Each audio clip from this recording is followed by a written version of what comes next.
First to Ukraine, where a deal has been signed between the opposition and the government that it is hoped will end months of protests. It's not yet clear how it'll play out in Kiev's Independence Square. Darkness has now fallen in the capital, and the scene there, as you can see, very calm, in stark contrast to the raging battles that we've witnessed over the past few days. And outside the capital, concern over the crisis has been growing. This is the eastern city of Donetsk. People have been queuing up there to withdraw money. And in the western city of Lviv, a much more serious situation. Police have withdrawn from the streets completely. Our correspondent there says groups of people have taken matters into their own hands and are now running the city. We'll have more on that in a moment. But first, let's take a look at how the day's events unfolded in Kiev. Events there have been moving fast. In the last 2 hours, Parliament voted for a law that could see jailed opposition leader Yulia Tymoshenko freed. Barnaby Phillips has our report. In the square, they listened intently to the details of the deal that their leaders have signed with the president. They want to know, have they been sold out, or has the revolution triumphed? It was European foreign ministers who succeeded in getting the president and opposition leaders to put pen to paper. Early elections, sweeping constitutional changes, and perhaps the last chance to stop the bloodshed. I'm satisfied that it's the best agreement that could be had, and that it gives Ukraine a chance to return to peace, to reform, and to hopefully resume its way towards Europe. This deal can be seen as a somewhat belated triumph for European diplomacy, but it's also a compromise. And the real question now is whether these people in the square are prepared to accept what for them is only a partial victory. Now it's look like a little win of our people. Yes, maybe it's the first step. It's not actually a change, you know. It's a small move towards the change, but it's not a solution yet. Will you carry on coming to the square to protest? Yes. But they did cheer when Parliament voted to dismiss the Interior Minister, a sign, perhaps, that those in power will have to answer for crimes they might have committed. We still have lots to do in order to bring peace and stability to this country and to bring to account everyone, and I emphasise everyone, who gave illegal orders, those who were killing and torturing people. After the terrible events of this week, this movement has many martyrs, and the protesters believe the president has blood on his hands. That's an enormous obstacle to making this deal work. Barnaby Phillips, Al Jazeera, Kiev. Well, let's take a closer look at the details of the agreement signed in Kiev. Ukraine has reverted to the 2004 constitution. A unity government, including opposition figures, will be formed in the coming days. After that, early elections will be held. A date hasn't been set yet, but according to the deal, the vote has to happen before December. And there'll be an investigation into the violence by a joint commission, including the Council of Europe and Ukraine. Al Jazeera's Andrew Simmons is in Kiev for us. Andrew, I guess the question is, will this deal stick? Absolutely, Jane. Extraordinary pace to events after the appalling violence of Thursday and the days preceding that. We found, after all the build-up to this deal, that Parliament went into action right away, passing a special law which meant that the presidency's powers were not removed, but reduced drastically back to the constitutional order of 2004. Then a raft of measures were taken, which ended before Parliament actually ended. We saw the actual release, the imminent release of Yulia Tymoshenko agreed upon. That is likely to happen within the coming days. It's apparently just a formality for a court order to be issued following the decriminalisation of the charges put against her in 2011 and the 7-year jail sentence, 2 years of which she's served so far. She's presently in a hospital prison with a chronic back condition. But more on that later. First of all, let me introduce this political analyst. Yevhen Hlibovsky, thank you for joining us on the News Hour. What do you make of this deal? Will it stick? Can it hold? Is it going to work? Well, this deal is not healing, but it's a pain relief, basically. And what it does, instead of resolving the crisis, it takes away the symptoms. Basically, that means that the main demand from the protesters, which is that Yanukovych must step down, not only it's not satisfied, but it will not be satisfied for quite a long time. So I don't think that this deal will still stick for long. Probably it will just give some time for all the sides to breathe. It will make everyone in a position where everyone will be able to regroup. But I don't think that this is the deal that will be the ultimate deal. But do you think that this will be an end to the violence, that we will see now engagement in democracy, a parliament that's fairer, that actually has some sway with the people, rather than what we've seen of the last few months? This may be a step towards it, this may be not, because we've seen that Yanukovych earlier has not respected his deals, and we've seen that the radicals on behalf of protesters were not happy with some of the previous ceasefire agreements neither.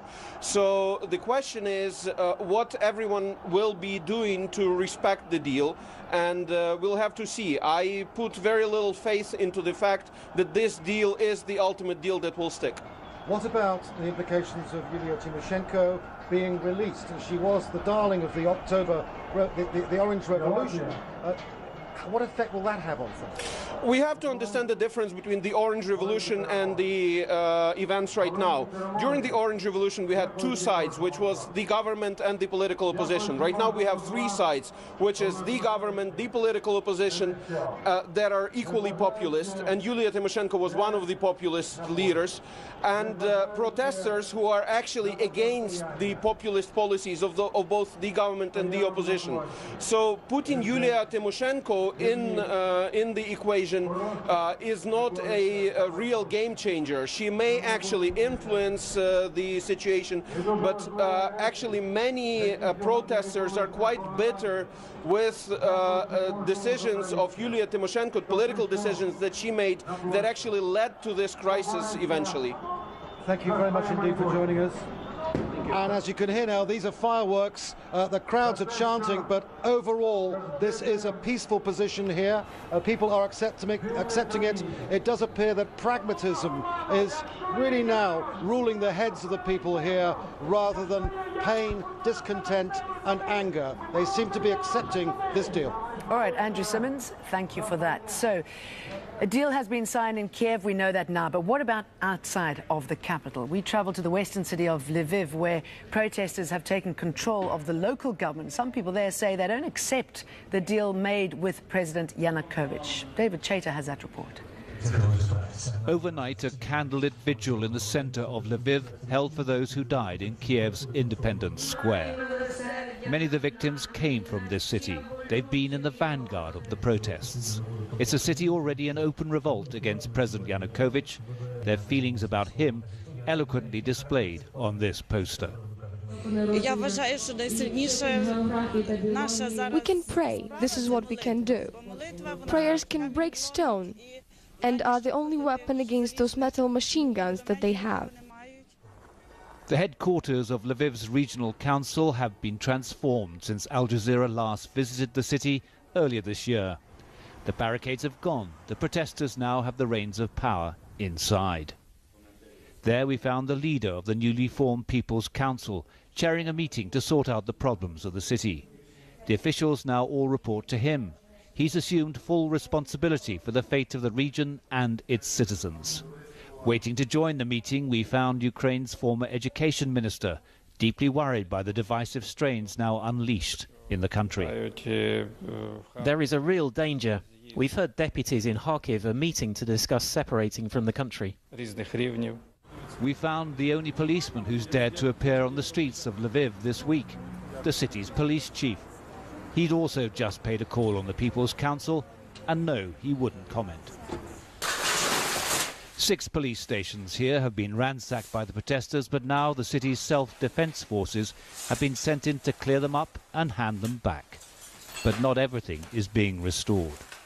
An old Soviet police poster here is warning that walls have ears. Beneath it, all these safes have been broken open. It's estimated that as many as 500 handguns have been stolen from police arsenals over the last few days. Outside the station, we found only contempt for the latest deal in Kiev. I don't see the point of any negotiations or truce. Too much blood has been spilled. I want to see them all at the International Court. They should get the death penalty. Such radical sentiments may be isolated here, but the danger of a return to violence cannot be ruled out. Let's get more from David, who's live for us in Lviv. So very hard to get any sort of enthusiasm for this deal, David. Well, yes, that person I spoke to outside the ransacked police station, I think is pretty isolated in his very radical opinions. But the mood here in Lviv at the moment, where there are no signs of any police, no sign of government security forces, they're all remaining off the streets. There's a sense of grieving. Many families have lost people on Independence Square. The people of Lviv were in fact the core, the hard core of support for those demonstrations in Kiev. So it's a somber mood. There's not one of celebration here, but at the moment at the regional council headquarters, they've called for volunteers for these self-defense groups. Many people, hundreds of people, are expected to volunteer to start patrolling these streets because this city is still in open rebellion against the government of President Yanukovych, and they've done a deal, it seems, with the local police chief that all his forces will remain off the streets, but they are beginning to allow some of the policemen to go back to the police stations and begin to do the job that's still necessary here. But out tonight in force will be those new volunteers who will be sworn in as civilian policemen, as it were, and they'll be directing the traffic, they'll be answering emergency calls. So it's business here as usual, and it's against President Yanukovych, and still many people are grieving, they're still angry at what's happened, but they're determined to go ahead with this rebellion and carry on the business of this region and the city themselves. Okay, and well, obviously a deal has been struck, but people are concerned about their security, and I know that there's been a run on some cash machines throughout the country. Did you see it there in Lviv? I certainly did, and I think no one's mentioned yet, Jane, that what's going to happen to the support from Moscow.